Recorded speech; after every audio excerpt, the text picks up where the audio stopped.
Bonjour et bienvenue dans Archi-Urbain, l'émission qui vous parle d'architecture et d'urbanisme. C'est une émission un peu particulière puisque je suis aujourd'hui au Brésil à l'inauguration de la Biennale d'architecture de Sao Paulo.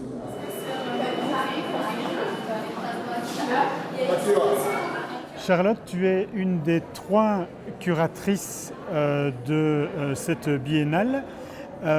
Comment s'est fait le choix de la thématique de cette année ?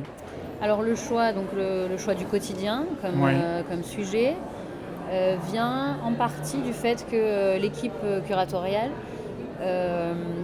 enseigne.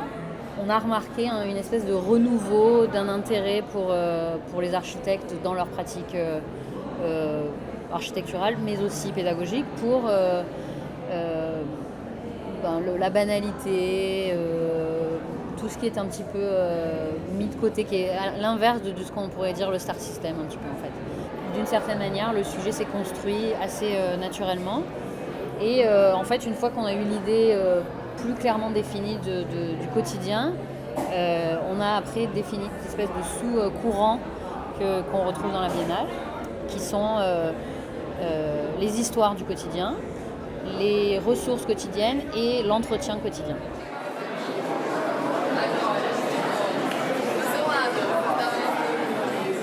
Est-ce que l'actualité historique, politique du Brésil interagit dans le choix de la thématique ou comment est-ce qu'elle a pu interagir dans le choix, dans la sélection des candidats ? Alors dans la sélection des candidats, je dirais que c'est pas immédiat, mais après il y a eu des moments très clairs où on a vraiment eu l'impression que le sujet était extrêmement urgent en fait.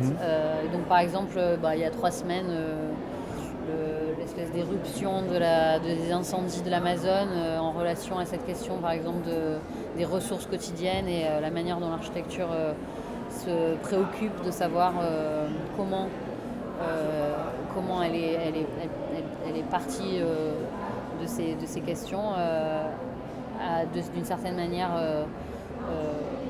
valider, je dirais, le sujet lui-même.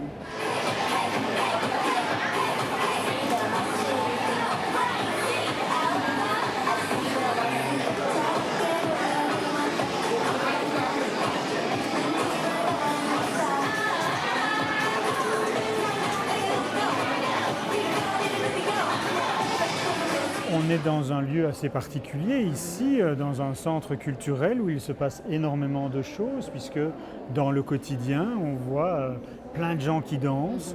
Ce lieu s'est imposé à vous ? Oui, alors ce lieu, la Biennale est dans 2 bâtiments, Sesc 24 de Maio, qui est un bâtiment de Paulo Mendes da Rocha, et celui-ci, donc Centre Culturel Sao Paulo. On les appelle en fait des bâtiments manifestes du quotidien. Et en fait, c'est des bâtiments qui se sont tout de suite, très très très en amont de l'événement, imposés par, comme tu dis, cette espèce d'effervescence du quotidien dans leurs espaces.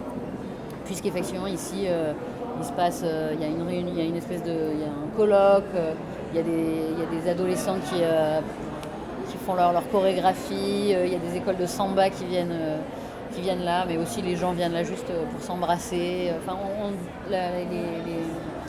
les personnes qui sont en charge du bâtiment, Erika Polamina par exemple, elle dit c'est un espace de liberté. Donc à partir de là, ça a été vraiment une évidence de travailler ici. On est vraiment très content d'être là aussi. C'est un bâtiment incroyable. On a presque dit qu'on n'avait pas forcément besoin de faire quelque chose. On pouvait aussi regarder le quotidien du bâtiment pour comprendre les thématiques du sujet, par exemple. Alors bien évidemment, j'ai fait un tour de l'exposition qui est donc juste derrière le rideau devant lequel nous sommes. J'ai vu un exposant turc qui faisait de la réalité augmentée, j'ai vu des happenings, mais j'ai vu bien évidemment des exposants belges. Alors on va faire un petit focus sur eux si tu veux bien, puisque je suis belge. Un mot sur Eva Leroy. Le travail d'Eva Leroy qui utilise un des outils, disons, basiques, évidents des architectes, le dessin, pour représenter et analyser la manière dont certains bâtiments fonctionnent et en extraire une espèce d'essence, disons, spatiale, est un bel exemple de comment on peut décortiquer le quotidien pour expliquer d'une manière esthétiquement très, très, très belle. Et c'est un travail dont on est très content. On est très content d'avoir cette présence avec ces dessins très beaux. Bovenbau Architecture, eux, par contre, présentent 4 projets dans lesquels on va retrouver ce que tu disais fortement, en fait, l'utilisation de matériaux qui ne sont pas spécialement luxueux, mais montrer qu'avec des matériaux simples, on peut créer de beaux espaces.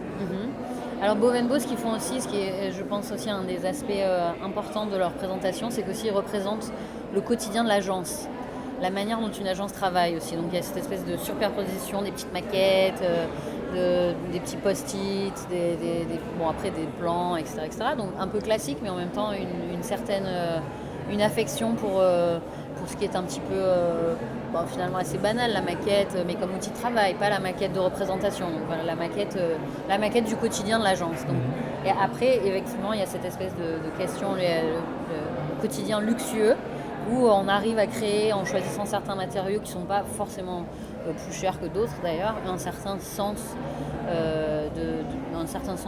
du luxe, enfin une espèce d'idée du luxe qui est en fait pas du tout liée au coût.